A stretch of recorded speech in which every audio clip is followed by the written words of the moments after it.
Bonjour et bienvenue dans ESS On Air, l'émission de Mediatico, média de l'économie sociale et solidaire, la seule émission de France où les acteurs de l'économie sociale et solidaire font l'actualité. Et aujourd'hui, une émission un petit peu spéciale puisqu'elle a lieu à l'occasion du lancement du média coopératif Le Moment. Le Moment, un nouveau média qui prend naissance ici dans notre tiers-lieu de Césure et dont Mediatico, bien sûr, est cofondateur. Alors à ce média contribuent une trentaine de producteurs de contenu et de médias indépendants. Et c'est un projet qui n'aurait sans doute pas pu voir le jour s'il n'était pas né ici, dans ce tiers-lieu de Césure, géré par Plateau Urbain. Pourquoi ? Eh bien parce que les tiers-lieux sont des espaces où les rêves sont possibles. Aujourd'hui, on va vous parler de rêves dans les tiers-lieux. Alors, l'intitulé de cette émission, Tiers-lieux et foncière solidaire, du rêve à la réalité, de quoi va-t-on parler à l'intérieur ? Eh bien, on va essayer de regarder quels sont les rêves qu'on peut nourrir dans les tiers-lieux. On va regarder comment est-ce qu'on peut dépasser le mur de l'argent. Ça, c'est pour la réalité. Et puis, en quoi les foncières solidaires font partie de la solution ou des propositions. Réponse aujourd'hui avec Simon Lenné, président du directoire de Plateau Urbain. Bonjour Simon. Bonjour. Merci d'être avec nous. On est aussi avec Suzanne Laquer, qui est co-coordinatrice, c'est difficile à dire, du projet Les Amarres pour Yes We Camp. Bonjour Suzanne. Bonjour. Donc bienvenue sur le plateau de Mediatico. Sébastien de Hulster, juste à côté, qui est président cofondateur de Belleville. Bonjour Sébastien. Et puis Cécile Arnoux, elle est administratrice du fonds de dotation Kilema. Bonjour Cécile. Bonjour Frédéric. Petite question pour commencer à chacun de nos invités, pour planter un peu le décor. Je vais vous interroger tout simplement sur la localisation de votre tiers-lieu ou de vos tiers-lieux, parce qu'il y en a qui en ont plusieurs. Simon Lenné, pour commencer, Plateau Urbain fête ses 10 ans cette année. Bon anniversaire d'abord. Merci. Voilà. Et en 10 ans, combien de tiers-lieux vous avez ouverts et combien sont encore actifs ? En 10 ans, on a ouvert 49 tiers-lieux et aujourd'hui, on en a 21 qui sont actifs. France entière ? En France entière, ouais. Principalement Île-de-France ? 75% en Île-de-France. Donc voilà, il y a de quoi raconter des histoires dans les tiers-lieux de Plateau Urbain. Suzanne Laquer, Yes We Camp, avec Plateau Urbain, avec l'association Aurore, se connaissent déjà depuis les grands voisins. Ça, c'était dans le 14e arrondissement, ça a fermé en 2020. Il est où ce nouveau tiers-lieu des Amarres ? Alors Les Amarres qui a ouvert en octobre 2020, donc plus si nouveau, est situé sur les bords de Seine, vraiment entre Bercy et le bâtiment de la Cité de la Mode. Et voilà, c'est un vrai lieu d'arrivée parce qu'il se situe vraiment au centre de 3 gares ferroviaires. Et je me souviens, au moment de l'ouverture des Amarres, on était entre les confinements et là, il y avait de la vie dans cet espace-là et ça faisait vraiment chaud au cœur. Sébastien de Hulster, chez Belleville, vous avez plutôt, vous, une approche territoriale, presque, j'ai envie de dire, régionalisée. Sur quel territoire vous intervenez ? Aujourd'hui, on intervient principalement en Île-de-France, mais avec une vision très large de l'Île-de-France, puisqu'on est aussi au Havre, Verdun. J'ai vu Marseille. Et après, Occitanie, oui. Donc, deuxième agence, donc plutôt basée à Toulouse et les environs de Toulouse. Occitanie est très grande et aussi Marseille. Alors là, on a appelé Arc Méditerranéen avec Marseille-Montpellier sur cette partie-là. Voilà, et pour finir de planter le décor, Cécile Arnoux, on est voisins ici sur le tiers-lieu de Césure. Nos locaux sont même au même étage. Question piège, il est où le tiers-lieu de Kilema ? Dans ma tête pour l'instant, mais j'espère bientôt que ça sera une réalité. Alors on va essayer ensemble de comprendre de quoi sont faits les rêves des tiers-lieux.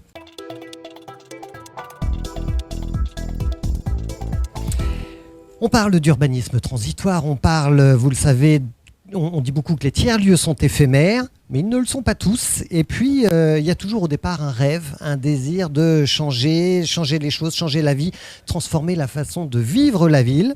Simon Lenné, quelle était l'intention de départ, au démarrage de Plateau Urbain ? Quel était le rêve de Plateau Urbain ?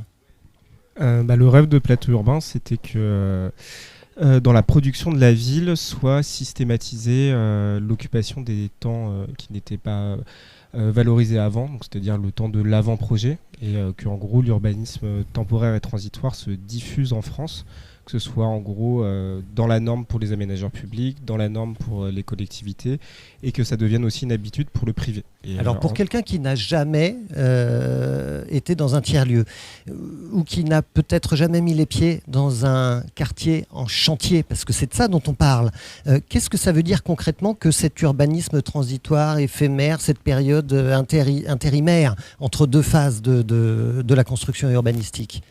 Alors, on peut dire qu'il y a 3 phases différentes. On va avoir la première phase, c'est quand on achète un bâtiment et qu'on veut le rénover parce qu'il est trop ancien.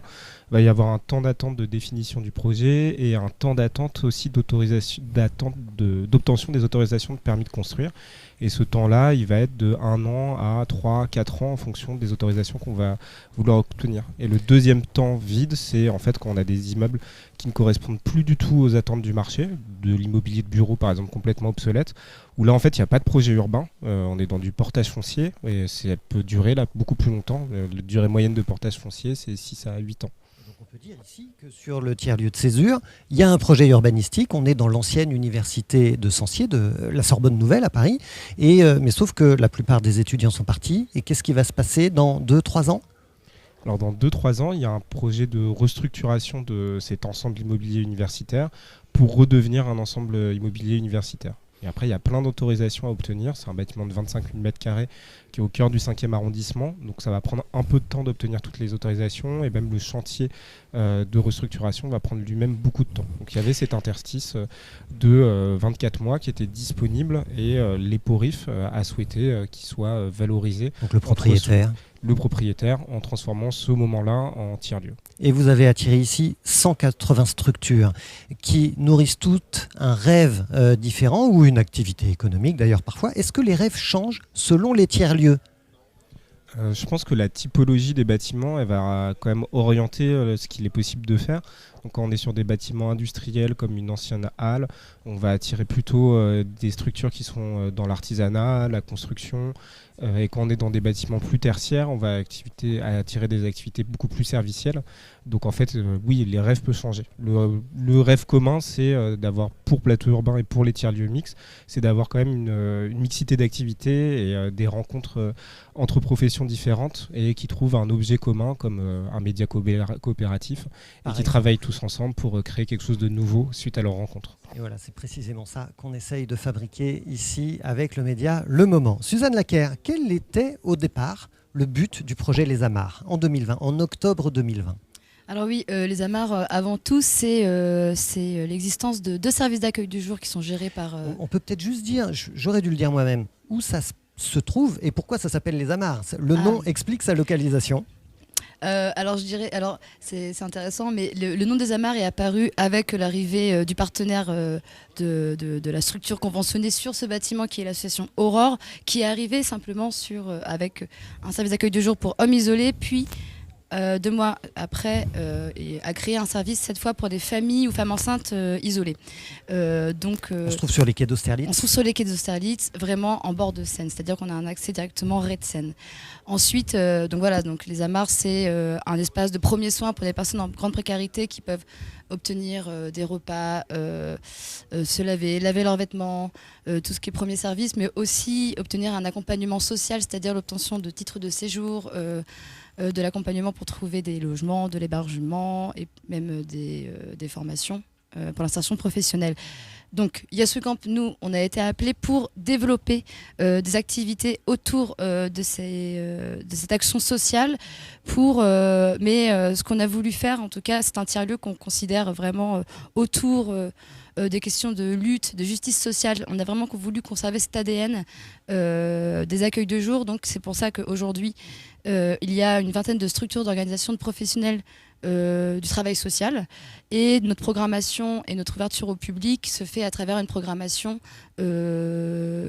autour des questions de justice sociale. Enfin, voilà, on a vraiment voulu accentuer ce projet de tiers-lieu autour de ces questions-là. Et là, on voit que le rêve, c'est pas juste une utopie, c'est pas un doux rêve en réalité, c'est un rêve qui est très ancré dans la réalité ou dans la contre-réalité. Comment s'opposer à la dureté de la vie ? Parce que vous accueillez du coup des sans-abri, vous accueillez des migrants, vous accueillez des familles aussi. Oui. Tout à fait, des personnes en situation de rue pour la plupart du temps. Combien de personnes vous accueillez par jour ou par mois ? Je ne sais pas comment vous quantifiez. Y a une moyenne, ça dépend de la période de l'année évidemment, mais en moyenne, côté hommes isolés, on est autour de 300 personnes par jour qui franchissent la porte des Amarres. Et pour les familles, on est autour d'une centaine d'individus. Et alors comment est-ce que vous associez ces publics à la construction ou à la participation à votre tiers-lieu ?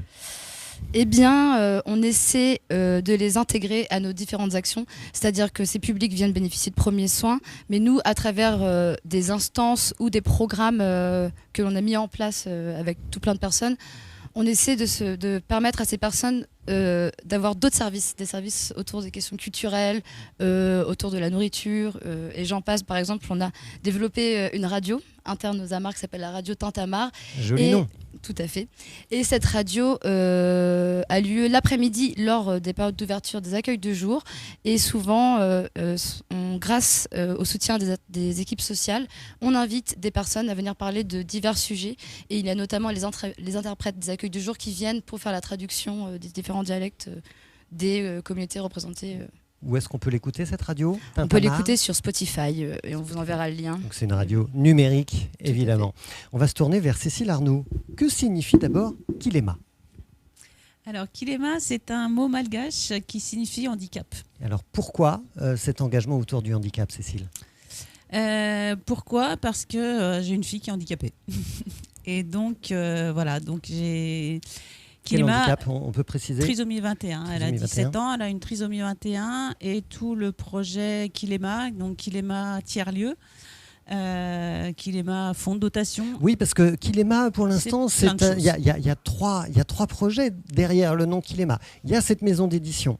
Kilema Dont Édition. les bureaux se trouvent ici au 5e étage, juste à côté de la porte de Mediatico. Voilà. Il y a ce fonds de dotation dont vous allez nous parler, parce que évidemment, si vous récoltez des fonds, c'est pour en faire quelque chose. Et derrière, il y a ce projet de tiers-lieu. Quel est le rêve de Kilema? Alors, le rêve de Kilema tiers-lieu, enfin Kilema fonds de dotation, c'est de financer des projets, d'ouvrir des projets autour de la culture et du handicap et surtout de l'inclusion. D'où l'idée d'ouvrir un tiers-lieu, puisque les tiers-lieux sont vraiment des lieux d'inclusion, inclusion des personnes migrantes, inclusion des personnes handicapées. Donc nous, vraiment, le tiers-lieu, ça sera pour fournir et de l'emploi en milieu ordinaire, et surtout le tiers-lieu devra être géré par des personnes en situation de handicap intellectuel, donc un handicap bien particulier, même si évidemment on n'est pas fermé, on ne va pas faire de l'inclusion pour se fermer à d'autres sortes de handicap. Donc inclusion voilà, donner de l'emploi à ces personnes, donner un lieu de socialisation aussi, parce que le gros problème des personnes handicapées, comme des personnes exclues d'une manière générale, c'est l'accès au lien social. C'est des personnes qui sont isolées, donc on veut faire un lieu d'emploi, un lieu de Comment vie vous allez sociale. faire ça, Cécile? Comment vous les incluez dans la ville? Parce que si on les amenait ici dans notre tiers-lieu de césure, qui est un immeuble mur rideau de verre et de métal, je suis sûr que ça ne vous conviendrait pas. Tout à fait. On veut un lieu qui soit vraiment ouvert sur la cité. Alors je ne dis pas que Césure est fermé, mais on veut... C'est encore un peu à réfléchir. Je veux un lieu ouvert sur la cité. Peut-être que ce sera un bâtiment. Peut-être que ce sera des petits bâtiments à coller. Je ne sais pas Quand vous dites encore. que vous voulez que ça crée de l'emploi pour eux, vous les voyez dans des commerces locaux en rez-de-chaussée, dans un quartier? Ça pourrait être une solution, effectivement, créer un handiquartier, un tiers-lieu. Ça fait combien de temps que vous nourrissez ce projet, Cécile? Ce rêve depuis que ma fille est née, bien évidemment, mais plus particulièrement là depuis 3 ans où je travaille vraiment à ces questions. Et voilà, on espère que ça va décoller vite. Sébastien de Hulster, chez Belleville, quel était le rêve de départ dans votre foncière responsable? Hein, c'est comme ça que c'est votre signature, foncière responsable. C'est comme ça qu'on se définit. Alors on n'est pas forcément très à l'aise sur toutes les notions de foncière responsable, solidaire, etc. Parce qu'on peut considérer. Vous n'êtes pas solidaire, vous? On essaie de l'être. Après, on ne peut pas. Alors peut-être que notre rêve justement, c'est que la fabrique de la ville prenne en considération toute. Ah, excusez-moi. Peut-être que notre rêve, c'est justement que la fabrique de la ville prenne en considération toutes les dimensions sociales, environnementales, et qu'on arrive à fabriquer la ville pour le bien-être commun et non pas pour des considérations financières, ce qui est malheureusement beaucoup le cas aujourd'hui. Et on se dit responsable aussi, pas forcément pour une notion de solidarité, d'exemplarité, mais on est responsable de ce qu'on réalise.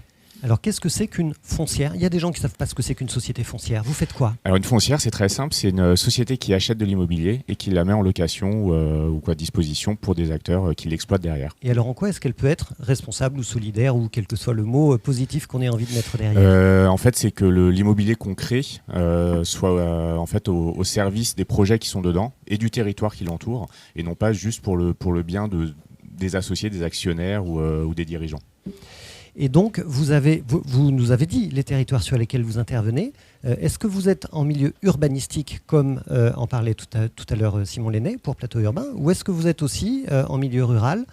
Je crois que vous travaillez en banlieue. Oui.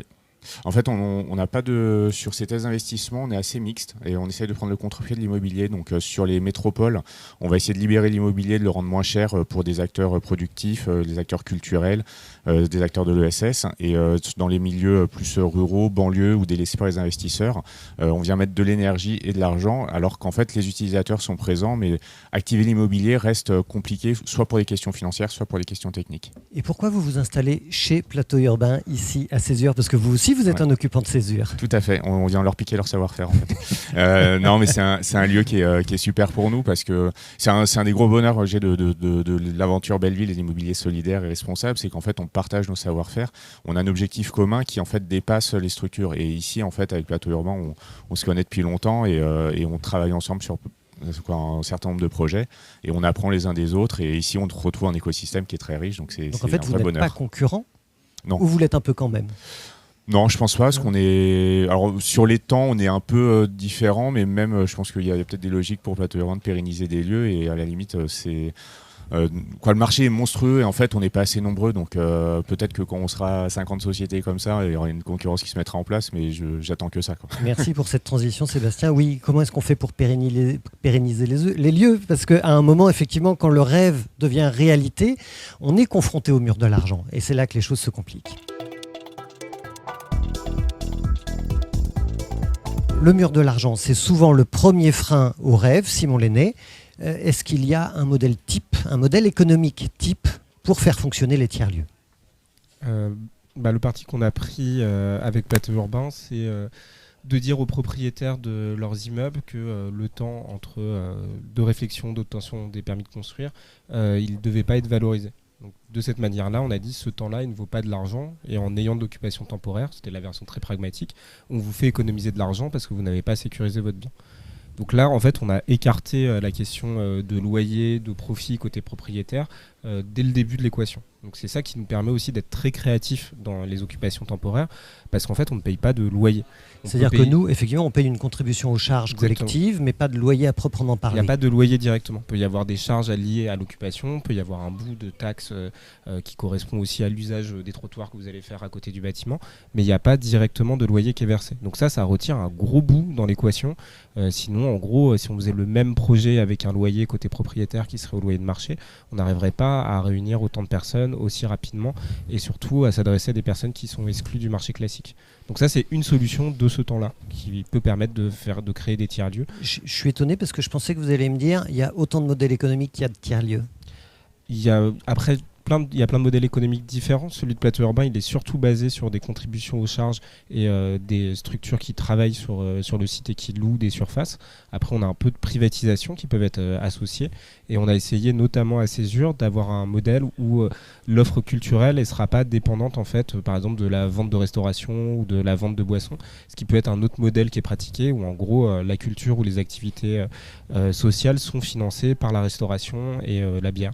Et ici, en gros, ça doit tourner avec les privatisations et le fait de louer des espaces à des structures qui en ont besoin. Et tout ça, en théorie, ça permettra d'avoir un maximum d'activités gratuites ouvertes à tous. Donc c'est une autre manière aussi de réserver au sein même du modèle un système qui permet d'avoir de la gratuité. Suzanne Laquer, est-ce que le tiers-lieu Les Amarres est lui aussi confronté à un enjeu financier pour sa pérennisation ?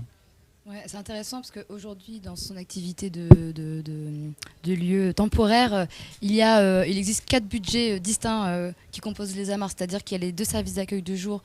Il faut savoir qu'Aurore, eux, sont financés par la région, par la DRIL, donc c'est un financement... par des fonds publics, en fait. Par des fonds publics, en fait, c'est ça. Ensuite, on a la partie socle, et c'est ici que c'est intéressant parce que les Yes We Camp et Aurore, à l'image du budget qu'on avait avec ce projet des grands voisins, on a un budget socle commun qui repose sur des recettes à 50% de contribution aux charges des associations qui travaillent sur le site. Il y a une grosse part de privatisation et il y a aussi un pourcentage du CA, du chiffre d'affaires de nos ventes de restauration, de la buvette. Et il y a une mini part de subventions privées ou publiques, mais elle est vraiment moindre. Elle doit représenter 8% sur le budget total des amarres. Et ensuite, on a le budget de la buvette qui est un budget propre et qui finance l'activité de la restauration. Donc il faut un petit peu d'inventivité financière aussi pour essayer de faire perdurer ces tiers-lieux. Cécile Arnoux, est-ce que Kilema a trouvé le terrain, le bâtiment, ou est-ce que vous pensez l'avoir trouvé? Et surtout, est-ce que vous avez trouvé l'argent pour le financer?